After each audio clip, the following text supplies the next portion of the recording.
3월 31일 성경 묵상 시간입니다.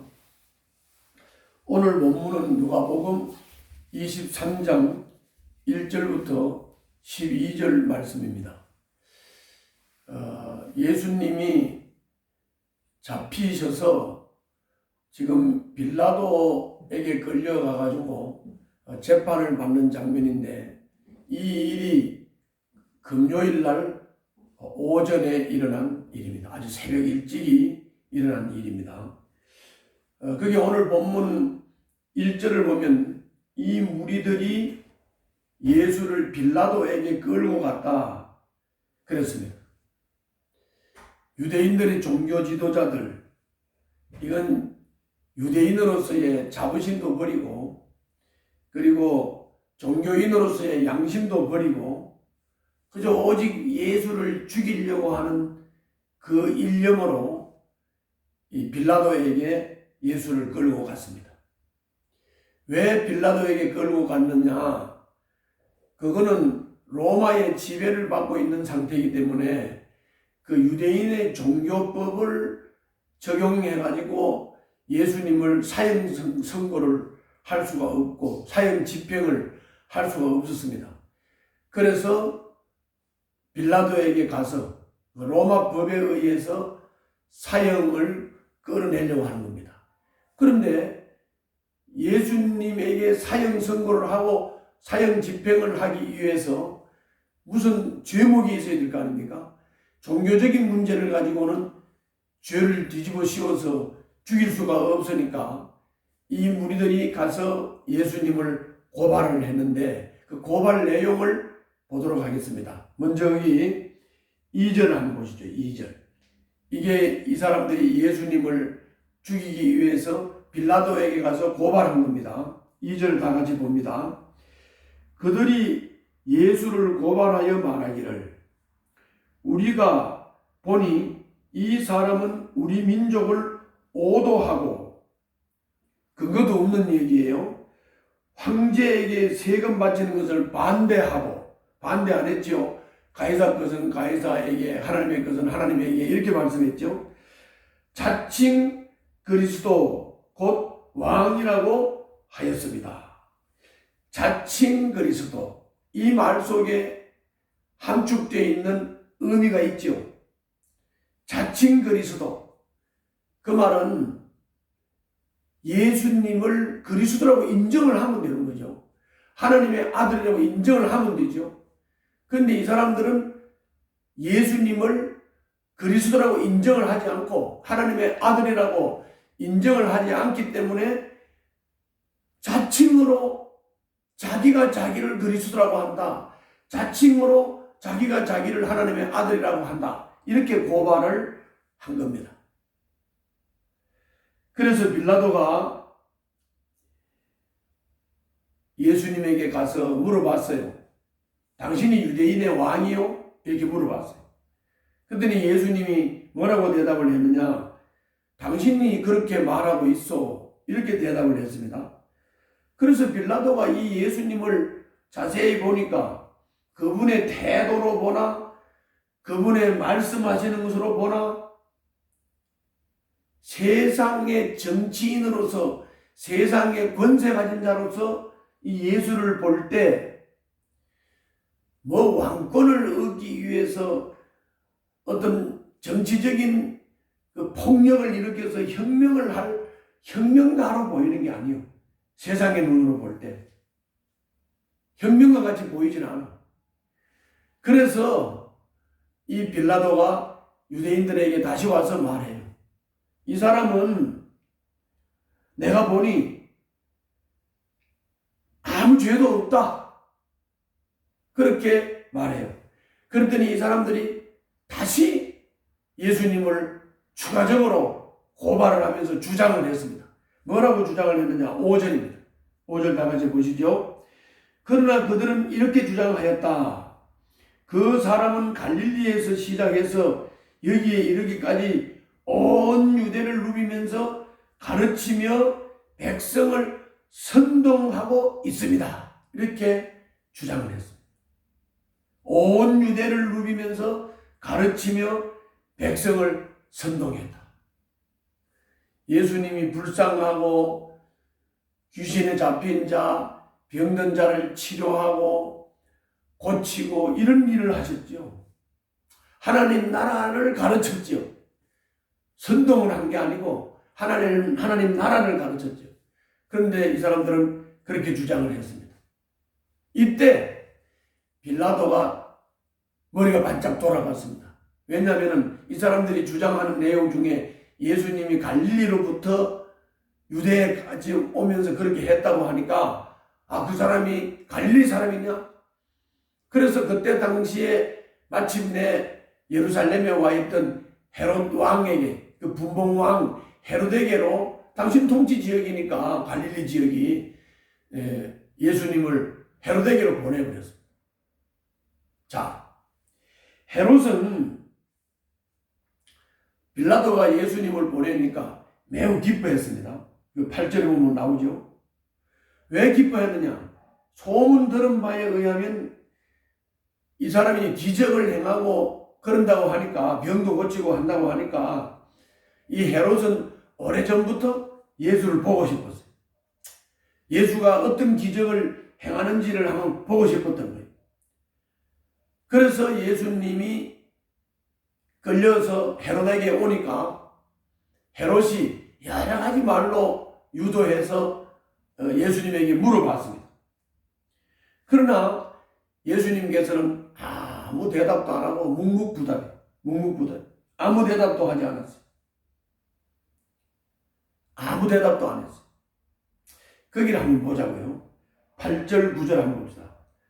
헤롯이 예수님을 빌라도가 보내니까 기뻐하고 또 이런저런 말로 물어보고 하면서 했던 그 장면을 한번 보자고요. 8절 9절입니다. 자, 다 같이 보겠습니다. 헤롯은 예수를 보고 매우 기뻐하였다. 그는 예수의 소문을 들었으므로 오래전부터 예수를 보고자 하였고 또 그는 예수가 어떤 기적을 일으키는 것을 보고 싶어 하였다. 그래서 그는 예수께 여러 말로 물어보았다. 그러나 예수께서는 그에게 아무 대답도 하지 않으셨다. 자, 상황이 이렇게 되니까 대제사장 율법학자들이 그 곁에 서 있다가 막 맹렬하게 헤롯한테 예수님을 고발을 했습니다. 그때 11절 한번 보겠습니다. 헤롯이 이 유대인 군중들의 고발도 받고 또 자기가 이런 말 저런 말 물어봤는데도 대답도 안 하고 이런 예수를 보고 11절에 보세요. 이렇게 말했습니다. 헤롯은 자기 호위병들과 함께 예수를 모욕하고 조롱하였다. 그런 다음에 예수에게 화려한 옷을 입혀서 다시 빌라도에게로 돌려보냈습니다. 이때 헤롯과 빌라도가 전에는 서로 원수였으나 바로 그날에는 서로 친구가 되었다. 이 말의 의미가 뭘까요? 빌라도는 유대인들의 종교적인 문제에 휘말리기 싫어서 또 예수님을 보니까 뭐 정치 혁명과 같이 보이지 않고 뭐 그러니까 귀찮기도 하고 헤롯한테를 보냈어요. 헤롯은 예수님에게 호기심을 가지고 관심을 보였습니다. 왜냐하면 기적을 보고 싶었습니다. 무슨 기적을 행하는지 보고 싶었습니다. 그런데 기적을 아무것도 행하지 않아요. 그리고 아무 대답도 안 해요. 그것도 유대인들은 종교 지도자들, 율법학자들, 대제사장들은 막 고발을 해요. 그러니까 이거 뭐 아무것도 아닌 걸 가지고 뭐 이렇게 하느냐 해서 막 예수님을 모욕하고 조롱하고 그냥 뭐 왕이라고 하고 하니까 화려한 옷을 입혀서 다시 빌라도에게를 보냈단 말이에요. 그러면 빌라도하고 헤롯이 친구가 됐다. 서로 원수였으나 그날에는 친구가 됐다. 이 말은 예수님을 보는 관점이 같았다는 거예요. 자기들이 보기에는 혁명가로 보이지 않아. 자기들이 보이기에는 기적을 행하는 막 엄청난 이런 능력자로 보이지 않아. 그러니까는 조롱하고 모욕하고 무시해버리고 이 사람 아무 죄도 없고 아무 힘도 없는 이렇게 봤던 거예요. 그런데 예수님을 고발하는 유대인들의 관점, 이들은 왜 예수님을 고발할까? 왜 이들은 예수님을 죽이라고 할까? 그건 다른 게 아닙니다. 원래는 종려주일날 나귀새끼를 타고 예루살렘에 입성할 때는 환호했죠. 많은 군중들이 따랐습니다. 갈릴리로부터 많은 군중들이 예수님을 따라다녔습니다. 5,000명이 오병이어 기적으로 막 먹이고 하는 사건을 보십시오. 예수님을 엄청난 사람들이 따르고 환호했습니다. 그런데 왜 이렇게 됐을까요? 이것도 다른 게 아닙니다. 이 청중들은 예수님이 정치적인 폭력을 통해서 로마를 다 제압해버리고 전복시켜버리고 헤롯도 전복시켜버리고 그리고 유대인들을 해방시켜서 세계를 지배하는 나라, 그런 나라를 만들어 쓰면 하는 그것이 바로 예수님을 바라보는 관점이었습니다. 예수님을 바라보는 그 메시아관이 그랬습니다. 그런데 예수님은 오병이어 이후에도 그렇고 가이사라 빌립보에서 예루살렘으로 올라오기로 결심하면서도 그렇고 예수님은 그렇게 해서 하나님 나라를 이루는 게 아니다. 너들은 폭력으로 로마를 정복하고 헤롯을 정복하고 그래서 해방시키기를 원하지만 예수님은 원하시는 게 그런 게 아니에요. 희생을 통해서, 사랑을 통해서, 자신의 죽음을 통해서 하나님 나라를 세우겠다는 거예요. 이거를 예수님이 말씀하니까 요한복음 6장에서 예수님을 따르는 그 군중들이 다 떠나가고 12제자만 남았잖아요. 그 중에 유다도 또 배신을 했잖아요. 사람의 눈으로 메시아를 바라보고 사람의 관점으로 메시아가 이래야 된다고 정해놓고 예수님이 그렇게 하지 않는다고 예수님을 이렇게 고발하고 이렇게 예수님을 죽이려고 하는 것입니다. 그러므로 고난주간 수요일에 우리는 이 생각을 깊이 해야 되겠습니다. 무슨 생각? 우리는 세상에서 무슨 권력을 얻고 무슨 막 엄청난 힘과 능력을 가지고 폭력적인 방법을 가지고 이 세상을 해방시키고 우리 인간들을 해방시켜서 우리 인간들에게 행복을 준다.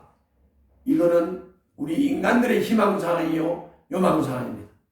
우리 주님은 그렇게 하나님 나라를 이루는 것이 아닙니다. 우리 주님은 십자가를 지고 자기 희생을 통해서 인간을 무한히 사랑함을 통해서 인간이 하나님을 배신하고 계속 대적했지만은 그리고 고집을 세우고 불순종했지만은 우리 주님은 그 인간들을 끝까지 사랑하면서 사랑을 통해서 희생을 통해서 하나님의 미랄이 되어서 십자가를 짐으로 우리 인류를 구원시키고 우리 인간들을 개조시켜서 거듭나게 해서 참 생명을 누리게 하시는 것이 예수님의 방법입니다. 그러므로 우리도 관점을 바꿔야 되겠습니다. 예수님을 바라보는 관점.